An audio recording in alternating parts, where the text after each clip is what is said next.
Hello friends, welcome to mindfully see tutorials. आज हम passing values between function के बारे में बात करेंगे। We can communicate between the calling and the call function by passing the parameters.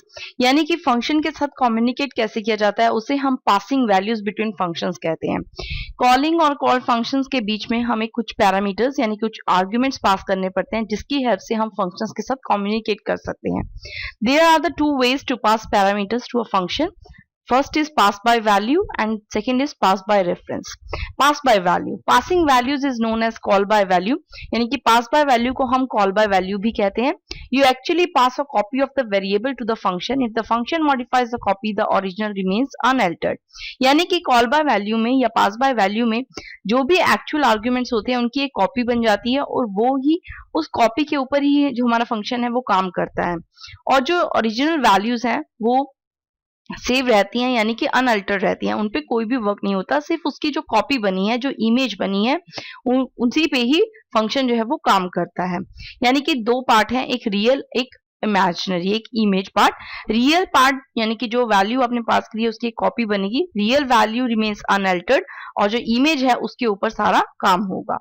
Next is pass by reference. Pass by reference mechanism is used when you want a function to do the changes in the passed parameters and reflect those changes back to the calling function. In this case, only address or the pointer of the variables are passed to a function so that function can work directly over the addresses. यानी कि pass by reference, जैसे कि reference होता है address, pass by address, जो भी आपने values दी हैं या जो भी पैरामीटर्स दिए हैं उनकी वैल्यू हम पास नहीं करते, यानी कि उनकी कोई कॉपी नहीं बनती, एक्चुअल उनके एड्रेस पर काम होता है। यानी कि हम क्या पास करते हैं, उनके एड्रेसेस, यानी कि कहाँ पर वो मेमोरी में स्टोर है हम उनका एड्रेस या पॉइंटर वेरिएबल देते हैं और जो काम होता है वो एड्रेस पे यानी कि जो वैल्यू स्टोर है उसके ऊपर डायरेक्टली होता है।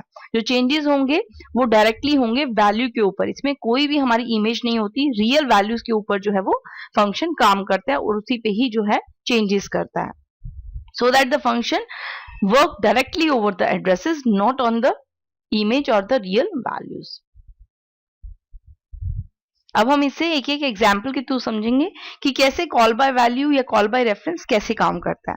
सबसे पहले हम लेंगे कॉल बाय वैल्यू के example float square float x.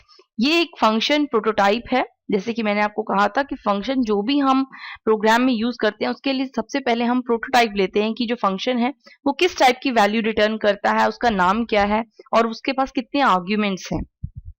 तो this is the function prototype. Float function जो है वो फ्लोट टाइप की वैल्यू रिटर्न करेगा, उसका नाम स्क्वायर है और वो एक आर्ग्यूमेंट लेता है एक्स जो कि फ्लोट टाइप का है। तो इसने वैल्यू यानी कि जो आर्ग्यूमेंट लिया वो भी फ्लोट टाइप का है और जो वैल्यू रिटर्न करेगा वो भी फ्लोट टाइप की है, that semicolon.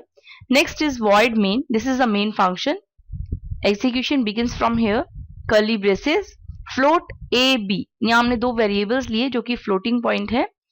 Print F enter any value of A, हमने एक वैल्यू जो है यूजर से मांगी है ए की वैल्यू यूजर एंटर करेगा। B is equal to square A, यानी कि ए की वैल्यू यहाँ पास होगी और यहाँ फंक्शन कॉल हो रहा है स्क्वायर। इस लाइन से वो यहाँ पर यानी कि फंक्शन डेफिनेशन पे जंप कर जाएगा, फंक्शन कॉलिंग होगी float square float of x. जो भी ए की वैल्यू यूजर एंटर करेगा वो यहाँ पर पास आउट हो जाएगी एक्स में। फिर हमने फंक्शन की बॉडी बनाई है कर्ली ब्रेसेस, फ्लोट y, एक वेरिएबल लिया temporary variable y is equal to x into x, यानी कि जो भी वैल्यू x में पास होगी a के थ्रू उसका स्क्वायर किया जाएगा और वो वैल्यू इस असाइनमेंट ऑपरेटर के थ्रू y में असाइन हो जाएगी।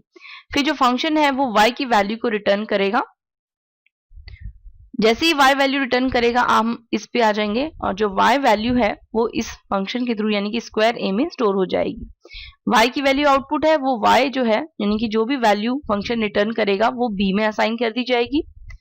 Next line print F square of a is b, यानी कि ये लाइन प्रिंट होगी स्क्वायर ऑफ a की वैल्यू जो यूजर ने एंटर करी है वो और b जो आपकी आउटपुट आई है यानी कि जो फंक्शन ने रिटर्न की है वो।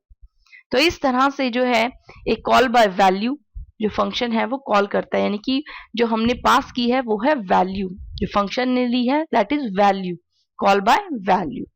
अब हम देखेंगे कॉल बाय रेफरेंस, जहां पे हम वैल्यू ना पास करके, यानी कि जो हमारी रियल वैल्यू है उसे पास नहीं करेंगे, उसकी कॉपी पास नहीं करेंगे, हम एक्चुअली में रियल वैल्यू का एड्रेस पास करेंगे, that is call by reference. और इस एग्जाम्पल में जो आपकी वैल्यू है उस पर काम नहीं होगा, उसकी एक कॉपी बनेगी, दैट इज जो ए की वैल्यू है वो एक्स में कॉपी की जाएगी और उस पर काम होगा। रियल वैल्यू यानी कि जो ए की रियल वैल्यू उस पर कोई भी चेंज नहीं होगा। Next is call by reference. Hash include str.h, that is header file, void swap function prototype, void is the return type, swap is the function name, int this is the pointer variable यानी कि ये एक pointer है, दूसरा भी integer type का एक pointer है, there are the two arguments in the function. Next void main function, curly braces open, int a is equal to 10, a की वैल्यू जो है वो 10 है और b की वैल्यू है 20, swap ampersand a comma ampersand b, यहां पर जो है एम्परसेंड a यानी कि address of a, not value at a, that is address of a, address of b, passing the address of a and b। तो यहां पे हम जो है a और b का एड्रेस पास कर रहे हैं, उनकी वैल्यू जो है वो पास नहीं कर रहे हैं। जैसे ये फंक्शन यहाँ पे कॉल होगा, ये फंक्शन डेफिनेशन पे जंप कर जाएगा, void swap int pointer variable x में जो a का एड्रेस है वो पास होगा और y में जो है b का एड्रेस वो पास होगा।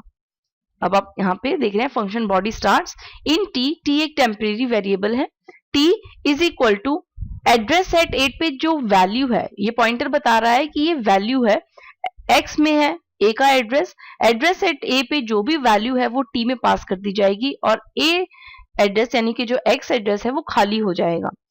फिर x पॉइंटर खाली है, जो y यानी कि y में किसका एड्रेस है, b का, एड्रेस एट b पे जो वैल्यू है वो एड्रेस एट a पे कॉपी हो जाएगी और y जो है वो खाली हो जाएगा और y पे जो है t में वैल्यू है वो पास हो जाएगी।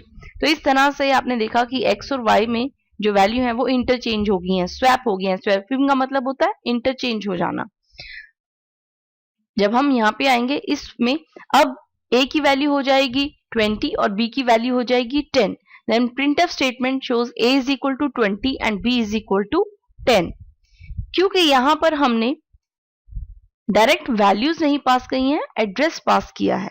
ये पॉइंटर वेरिएबल ये बताता है कि यहाँ पर वैल्यू ना पास होकर एड्रेस पास किया गया है और जो काम होगा वो एड्रेसेस पे होगा, वैल्यू पे नहीं होगा। तो जो भी उस एड्रेस पे वैल्यू है वो डायरेक्टली जो है वो इंटरचेंज हो जाएगी। तो इस तरह से कॉल बाय रेफरेंस जो है वो काम करता है। अब हम कॉल बाय वैल्यू और कॉल बाय रेफरेंस को एक एग्जाम्पल के थ्रू समझेंगे।